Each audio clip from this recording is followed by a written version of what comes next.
போய் ஒரு 6:40க்குலாம் அங்கே உள்ளே போனோன்னே 7:40க்கு குழந்தை பிறந்துருச்சு. ஆப்ரேஷன் பண்ணி எடுத்துட்டாங்க. எடுத்துகிட்டு வந்தோன்னே இங்கே வந்து என்கிட்ட வந்து போகும்போது 9 மணிக்கு அவங்க பெட்டில் சேர்த்துட்டாங்க. சேர்த்தோன்னே அப்புறம் நாங்கள் அந்த இது மாற்றணும் எல்லாம் செஞ்சு அப்போல்லாம் ஒன்றும் சொல்லலை. அப்போ வந்து 2 ஊசியோ 2 குளுக்கோஸ் ஏற்றுனாங்க.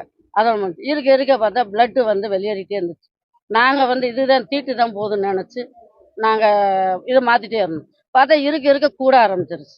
அப்போ நான் சொன்னேன் இந்த பிள்ளைகிட்ட அந்த ட்ரைனிங் வந்த பிள்ளைகிட்ட என்னம்மா இன்னும் வந்துட்டே இருக்கு சிசேரியன் பண்ண பிள்ளைக்கு இப்படி வராது இல்லை அப்படின்னு ஒருத்தர் சொன்னா இல்லை தீட்டு போகும் ஒருத்தலுக்கு அப்படின்னு சொல்லலாம்.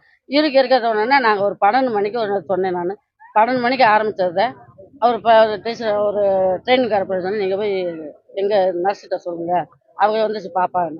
அவங்க வந்து பார்த்தோன்னே ஏம்மா தீட்டு போதா அப்படின்ட்டு அவங்க தொடாம அந்த பிள்ளை எங்கே இந்த தீட்டு வருதுன்னு அவங்க பார்க்காம அவங்க அப்படியே பார்த்துட்டு அவள் அந்த கூட இருந்த பிள்ளை நீங்கள் ஒரு 2 ஊசியை போடுங்கன்னு சொல்லிட்டு போயிட்டாங்க. அதான் ஊசி போட்டுக்கலாமா அப்படின்னு அவங்க சொல்லிட்டாங்க. அதோட முடிஞ்சிச்சு. போயிட்டு திருப்பி பார்த்தா அவள் இன்னொரு டாக்டர் அம்மா வந்து அமுக்கி பார்க்கும் போது அந்த யூரின் டிப்பை வந்து சரி பண்ணிட்டு அப்படியே போனாங்க. அதுக்கு முன்னாடி நிறைய பிளட் வந்துருச்சு. நாங்களும் துணியை மாற்றிட்டே இருக்கோம். 2 அந்த அவங்க கொடுத்த இதை வச்சுக்கிட்டே இருக்கோம். அது இல்லாமல் இந்த இது நனையாமல் பின்னாடி கூடயே நனைய ஆரம்பிச்சிருச்சு. அப்போ பார்த்தா போர்க இது எல்லாமே வந்துச்சு. அப்போ நாங்கள் 12 மணிக்கு நான் சொன்ன மாதிரி இப்படி வரணுன்னா நீங்கள் டாக்டர்கிட்ட சொல்லுங்கள் அப்படின்னு சொன்னாங்க. திருப்பி அந்த நர்ஸை மட்டும் சொன்னேன் என் பிள்ளைக்கு இன்னும் வந்துகிட்டே இருக்கு நான் ஊசி போட வச்சுருந்தேன். இல்லை அதோட இது ரொம்ப இருக்கு குப்புக்குன்னு வந்துகிட்டே இருக்கு. நான் பேடு வச்சாலும் பேடில் வராமல் வேற பக்கம் வருது நீ என்னென்ன. அப்போ இந்த சார் மாதிரி ஒரு பையன் வந்து டாக்டர்னு அந்த பையன் ட்ரைனிங் வந்த பையன் நீங்கள் வேமா போய் சொல்லலைன்னா நிறையா ரத்தம் நம்ம போட மாதிரி வரும் நீங்கள் வேமா போயிருங்க இது ரொம்ப ரிஸ்க்கு அப்படின்னு சொன்ன திருப்பி சொன்னேன். நான் இப்படி ரத்தம் போகுது சைடில் போகிற மாதிரி இருக்கு அப்படின்னு. கொஞ்ச நேரம் கழிச்சு பார்த்தா இந்த எலாஸ்டிக் ஒட்டினதுல பாதி இதில் ரத்தம் வந்துருச்சு. இந்த பக்கம் வந்தது இங்கே வரைக்கும் வந்துருச்சு.